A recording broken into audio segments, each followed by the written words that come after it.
శ్రావణ మాసంలో శుక్లపక్షంలో వచ్చే పంచమిని నాగపంచమి లేదా గరుడ పంచమి అని కూడా పిలుస్తారు.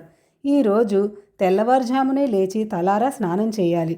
నాగదేవతలకు పాలతో, పంచామృతాలతోటి, జలాలతోటి అభిషేకించాలి. వాటికి కుంకుమ బొట్లు పెట్టి అలంకరించాలి. పానకం, చలిమిడి, చిమ్మిలి నైవేద్యం పెట్టాలి. ఈరోజు పొట్లకాయతో కలిపిన పాలు, కోసిన కూరగాయలు తినకూడదని పూర్వం మన పురాణాల్లో చెప్పారు. సర్పాలను పూజించడం వల్ల, ప్రదక్షిణలు చేయడం వల్ల నాగదోషం తొలగి సత్సంతానం కలుగుతుంది. ఈరోజు గరుడ పూజ కూడా చేయాలి. బిల్వపత్రాలతో, మర్రి ఆకులతో, రావి ఆకులతో, విష్ణువు యొక్క అష్టోత్తర శతనామాలతో తప్పక పూజించాలి. ఈరోజు అక్షతలు చేత్తో పట్టుకొని గరుత్మంతుని కథని విని ఆ అక్షతలను విష్ణు పాదాల దగ్గర సమర్పించి శిరస్సున చల్లుకుంటే గొడ్రాళ్ళకు కూడా పిల్లలు పుడతారు.